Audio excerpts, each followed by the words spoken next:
The study says that here in Utah, state budget processes are clear as glass, but when it comes to pension fund management, those decisions are made behind closed doors. We're out here at the park today talking to people about air quality, and more than one person we've talked to have said that they're concerned about the health effects of the pollution. The university made that announcement late Friday afternoon, giving students all weekend to think about how they're going to pay this new bill. Charles Stormont has been in the Attorney General's office since 2008. The hashtag is Alexis Strong. Look it up and you'll see thousands of posts from all over the state. The California wildfires are blowing in bad air, and Utah health officials are saying, unlike the winter inversion, you can't escape it. A group of about 40 or so BYU students gathered here on the campus at Brigham Square to start their walk up to the temple. You may remember some developers bought some property up in Draper. They built a neighborhood called Suncrest, some prime property up on the mountain, but that neighborhood ended up going bankrupt.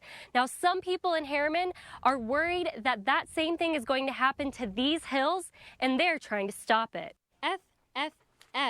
7 failing grades and only 1 A for the Beehive State. A new report from the Center for Public Integrity makes Utah government not look so good. Only 3 states score higher than D+. Your mother may have grounded you for grades this bad. We're in the middle. We're in the middle of the road. We're 25 out of 50 states. But Utah's overall D- does not when you compare it to the rest of the country. BYU professor Joel Campbell has devoted the past year to studying 13 areas of government. I went and interviewed people in the professions or in government or observers of government and said, you know, how are we doing? How would you rate, based upon your knowledge and your experience, how would you rate government on these issues? Campbell also evaluated state laws and practices to calculate the grades. The study says that here in Utah, state budget processes are clear as glass.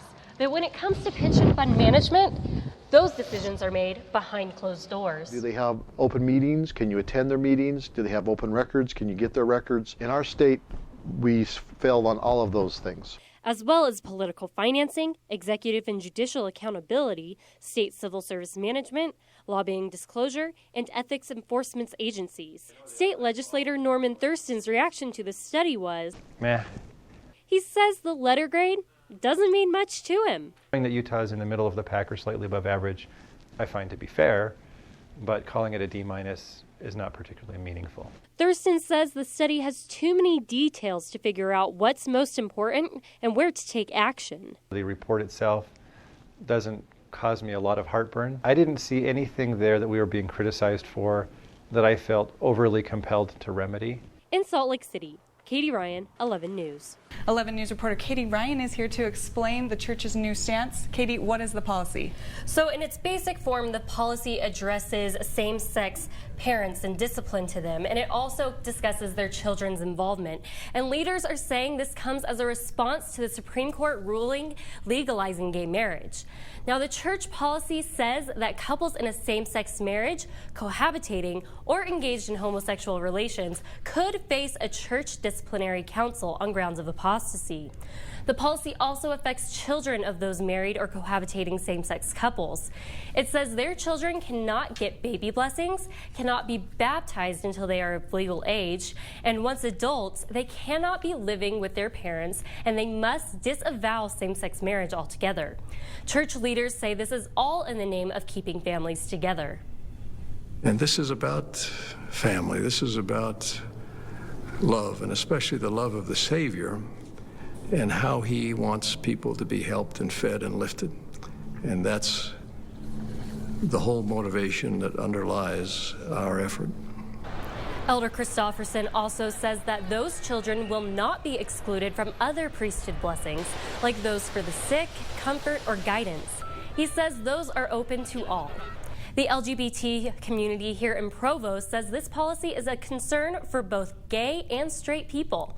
The president of the unofficial club Understanding Same-Gender Attraction says that while the club doesn't take an official stance on any church-related issues, the organization is concerned this only marginalizes the LGBT community more within the church. Level of pain and hurt and confusion and just lack of understanding that's out there for these people. To see pain and confusion added to that is doubly challenging for me. People unhappy about the policy have participated in vigils and protests since the announcement to show support for what they say are the families being pushed away. Katie, is the new policy already in place? Yes, it got put into place on Thursday with the updated handbook. Thanks, Katie. Honorable Gary R. Herbert, Governor of the great state of Utah. Applause greeted many of Governor Herbert's priorities for Utah legislators laid out in his State of the State address. But it was not smooth sailing on all of his initiatives. The issues dominating the news this past legislative session ranged from civil rights concerns to pocketbook issues. Observers called enactment of the Anti-Discrimination and Religious Liberty Bill historic. The Church of Jesus Christ of Latter-day Saints and LGBT community both supported the bill's passage. SB 296 protects people from getting fired or kicked out of their homes because of their sexual orientation or gender identity. But it does exempt churches and other faith-based organizations. The governor emphasized his dislike of the Affordable Care Act and says Utah has to make some kind of lemonade out of the lemons that we've been given. He proposed his Healthy Utah plan as an alternative to expanding Medicaid. The plan failed to pass, but a proposal by House Majority Leader Jim Dunnigan did. HCR 112 did not change health care, but made lawmakers commit to find a solution by July 31st of this year. Education is not all about the money, but it is some about the money. Schools will see more money coming their way in the new budget. Governor Herbert proposed approximately $500 million in new money for public schools, but the legislature allocated more than that with $510 million. Most funding for education will come from an increase in property taxes, and Utah hasn't seen a rise in those since the 80s. Another tax hike faces Utahns, but the increase is designed to phase in over time. The legislature approved revamping the state's gasoline taxes. A 5-cent a gallon increase goes into effect in the near term. But as gas prices rise, so will the gas tax, although there is a cap on how high it can go. The legislature and the governor have plenty of work to do this summer to resolve the Medicaid expansion problem that they could not solve in the regular session. And the governor has some decisions to make on unsigned legislation from among the 528 of 831 bills passed during the 45-day session. Katie Ryan, Ask 11. News reporter Katie Ryan is back safe and sound from her spooky attraction. Yes. Katie, what is different about the haunted house you went to? Well, Hills Horror Haunted House is different for a few reasons, but the most unique reason is that all the proceeds are going to charity. Zombies, clowns, and ghouls. David Roberts is a stay-at-home dad and an Air Force veteran with an unusual hobby. An 80-year-old haunter trying to, think of the next best things. He spends countless hours transforming his backyard into a Halloween paradise. He learned how to make haunted houses of all places in the service. When I was at Mountain Home Air Force Base, I built haunted houses with CMSA. Amy OSTLER came with her family. To get scared? OSTLER's autistic son Joey loves the rush, but his mother says the fear can cause him to be violent. Because he's never been into a haunted house before. And Joey asked to go again.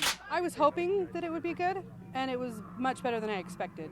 That's what Roberts likes to hear. I loved it. It's really cool for a backyard haunt. It's one of the best I've ever seen. Hills Horror Haunted House has no entrance fee. Free, and everybody loves free. Roberts just asked you to bring a canned good to donate to charity. This year the food is going to Hill Air Force Base's Airman's Attic. The troop of ghouly creatures are all volunteers. It's our big haunt family. We scare people and it's awesome. It's amazing. And they have as much fun, if not more, than the visitors. It's super cool. The diverse cast of children and adults spook people through a maze of rooms.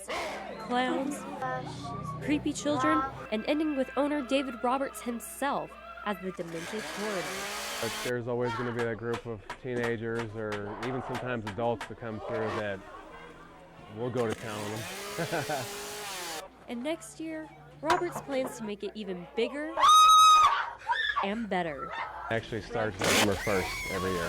Every year Halloween ends, the next day I'm thinking of new stuff to head up next year with. Amy Roberts told me that they have collected more than 1,500 pounds of cans for charity already this year.